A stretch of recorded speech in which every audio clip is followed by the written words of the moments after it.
ایک لفظ ہے فیلور یعنی ناکامی۔ یہ ایسا لفظ ہے جس کا بولنا یا سننا بھی اچھا نہیں لگتا۔ اگر ہمارے سامنے کوئی شخص اپنے کسی منصوبے یا ہدف کا ذکر کرے اور ہم اس سے کہہ دیں کہ تم اس میں ناکام ہو جاؤ گے تو اس کا منہ اتر جائے گا۔ فی زمانہ ہر دوسرا شخص بالخصوص نوجوان اپنی ناکامیوں کا رونا روتا دکھائی دیتا ہے کہ جناب میں نے اتنی کوشش کی فلاں امتحان پاس کرنے کی مگر ناکام رہا، میرے پاس فلاں ڈگری ہے مگر نوکری نہیں ملتی، دن رات محنت کرتا ہوں مگر اخراجات پورے نہیں ہوتے، اچھا عہدہ پانے میں ناکام رہا، اب گھر والے باتیں سناتے ہیں میں کیا کروں، وغیرہ وغیرہ۔ اس طرح کے لوگوں کی حالت دیکھ کر ایک سوال قائم ہوتا ہے کہ ہم ناکام کیوں ہوتے ہیں؟ حقیقت تو یہی ہے کہ کامیابی یا ناکامی دینے والی ذات رب تعالیٰ کی ہے۔ ہاں، کچھ ظاہری اسباب بھی ہوتے ہیں، کچھ ریزن بھی ہوتے ہیں کہ اگر ان پر توجہ رکھی جائے تو ناکامی سے کافی حد تک بچا جا سکتا ہے۔ ناکامی کے چند اسباب یہ ہیں۔ نمبر 1، مقصد کے تعین میں غلطی۔ مثلا ایک شخص کی دلچسپی کمپیوٹر سائنس میں ہے لیکن وہ ڈاکٹر بننے کی ٹھان لیتا ہے تو ناکامی کا ذمہ دار وہ خود ہے۔ پھر ان مقاصد کو بھی شرعاً دیکھ لینا چاہیے کہ اگر وہ ایسا شعبہ اپنانا چاہتا ہے جہاں شریعت کی نافرمانی کرنی پڑے گی، مثلا جھوٹ، دھوکہ اور رشوت کا چلن ہوگا، تو ایسے شعبے کو اپنا ہدف بنانے والا نادان ہے۔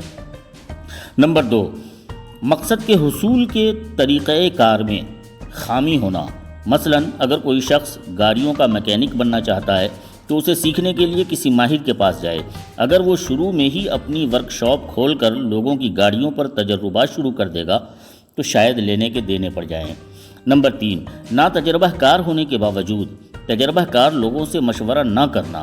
حضور حافظ ملت حضرت علامہ عبدالحزیز محدث مبارک پوری رحمۃ اللہ علیہ تعالی کی نصیحت کا لب لباب ہے کہ خود تجربے کر کے ٹھوکر کھانے کے بجائے تجربہ کاروں سے مشورہ کر لینا چاہیے، اس سے وقت بچے گا۔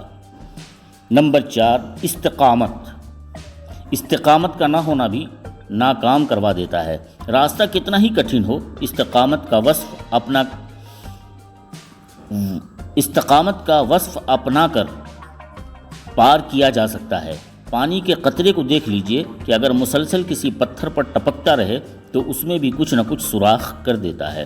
نمبر 5، وقت ضائع کرنے والا اگر ناکامی کا سامنا کرے تو اسے حیران نہیں ہونا چاہیے۔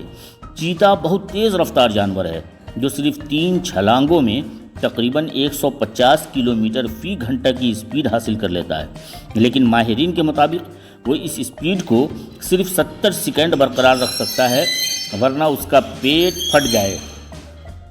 وہ اپنے ان 70 سیکنڈ کو ضائع نہیں ہونے دیتا اور اسی دوران ہی شکار پر قابو پانے کی پہلے ہی سے منصوبہ بندی کر لیتا ہے، چنانچہ کسی جانور کا اس کے حملے سے بچ نکلنا بہت مشکل ہوتا ہے۔ نمبر 6، مزاج موڈ کے تحت چلنا بھی ناکامی کی ایک وجہ ہو سکتی ہے۔ جب جی چاہا کام کر لیا، جب چاہا آرام کر لیا۔ کامیاب لوگوں کا طریقہ کار یہ نہیں ہے، چنانچہ موڈ نہیں بلکہ اصول کے تحت کام کرنا چاہیے۔ نمبر 7، بہت زیادہ توقعات، بہت زیادہ بھروسہ وابستہ کر لینے والے جب اپنی خواہشات کو پورا ہوتے نہیں دیکھتے تو اعلان کر دیتے ہیں کہ جناب ہم ناکام رہے۔ بکرے سے گھوڑے کا کام خواب میں تو لیا جا سکتا ہے، بیداری میں نہیں۔ نمبر 8، کبھی کبھار کامیابی کے راستے میں وقتی ناکامی کا سامنا بھی ہوتا ہے۔ اس مقام پر کئی لوگ حوصلہ ہار بیٹھتے ہیں کہ ہم کامیاب نہیں ہو سکتے۔ غور کرنا چاہیے کہ ہمارے ارد گرد وہ لوگ جنہیں ہم کامیاب سمجھتے ہیں، کیا انہیں کبھی ناکامی کا سامنا نہیں ہوا؟ نمبر 9، کام کرنے سے ہوتا ہے، صرف سوچنے سے نہیں۔ کئی لوگ بڑے بڑے اہداف مقرر کرنے کے بعد سوچتے ہی رہ جاتے ہیں، کرتے کچھ نہیں۔ ایسوں کو کامیابی مل جائے تو حیران کن بات ہے۔ نمبر 10، طویل مشقت سے گھبرا جانا۔ بعض اوقات کامیابی اور ناکامی کے درمیان ایک قدم کا فاصلہ ہوتا ہے، لیکن بعض نادان قدم بڑھانے کے بجائے واپس چلنا شروع کر دیتے ہیں اور کامیابی کو اپنے ہاتھوں سے خود دفنا دیتے ہیں۔ نمبر 11، دوسروں کے ساتھ مل کر کام کرنے میں ان کے مزاج کا سمجھنا اور اس کے مطابق ان سے کام لینا دینا بہت ضروری ہے۔ عزت، حوصلہ افزائی کسے اچھی نہیں لگتی؟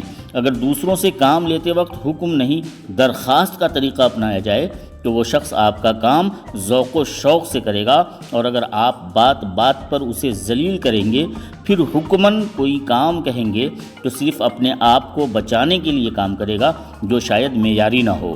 یہ بہت اہم بات ہے، لیکن مزاج شناسی کے فقدان کی وجہ سے کئی لوگ دوسروں کے ساتھ مل کر کام کرنے میں ناکام ہو جاتے ہیں۔ نمبر 12، مخلص لوگوں کی قدر نہ کرنا بھی ناکامی کی ایک وجہ ہے۔ نمبر 13، غلطی کی نشاندہی کرنے والے سے ناراض ہو جانے والا اپنے اوپر اصلاح کا دروازہ گویا بند کر لیتا ہے۔ اب وہ کھائی میں بھی چھلانگ لگائے گا تو شاید ہی کوئی اس کو روکنے والا ہو۔ نمبر 14، جسے کوئی کام کرنا ہو اسے اس کام کی فکر ہوتی ہے، لیکن حد سے بڑھی ہوئی فکر مندی، ٹینشن سے بعض اوقات کام بگڑ بھی جاتا ہے۔ جیسے کسی کا دودھ پیتا بچہ پلنگ سے نیچے جا گرے، اسے اٹھانے کے لیے پلنگ ہٹانا پڑے گا، تو اگر یہ شخص بدحواس ہو کر پلنگ کو اس طرح کھینچے کہ بچہ زخمی ہو جائے تو یہ نقصان دہ ہے۔ کیسی ہی ایمرجنسی کیوں نہ ہو، حواس پر قابو رکھنا بیحد ضروری ہے۔ نمبر 15، ضرورت سے زیادہ کام اپنے ذمے لے لینا بھی ناکام کروا دیتا ہے۔ گدھا جسے بے وقوف جانور سمجھا جاتا ہے، اس پر بھی اگر زیادہ وزن رکھ دیا جائے تو بعض اوقات چلنے کے بجائے بیٹھ جاتا ہے۔ تو انسان کے بارے میں کیا خیال ہے؟ نمبر 16، اپنی غلطیوں کو تسلیم کرنے والا آئندہ ان سے بچ سکتا ہے، لیکن جو اپنی غلطیوں کا ذمہ دار دوسروں کو قرار دینا شروع کر دے، اس کا غلطیوں سے بچنا بہت دشوار ہو جاتا ہے۔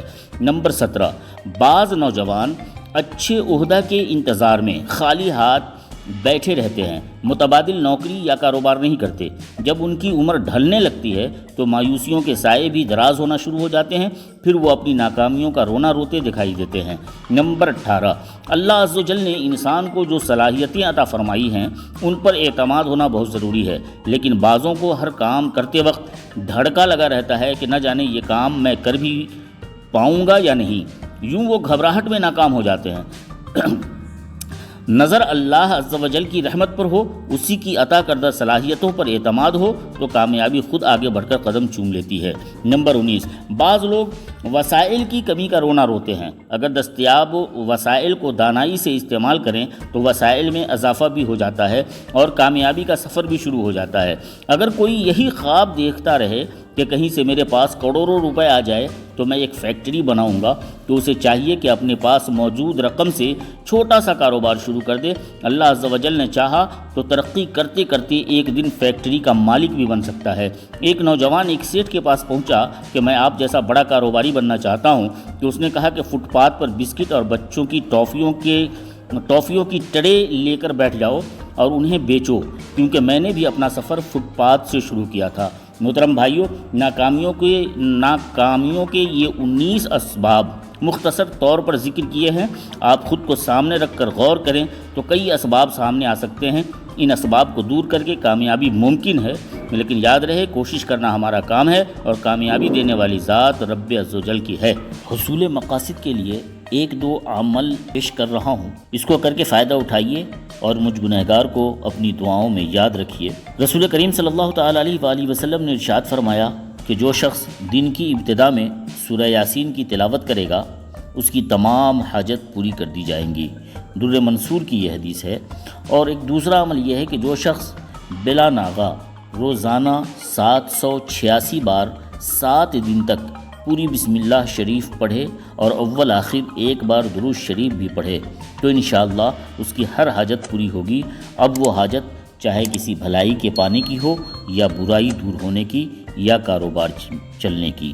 ملتے ہیں اگلی ویڈیو میں، جب تک دعا میں یاد رکھیے گا۔ اللہ حافظ۔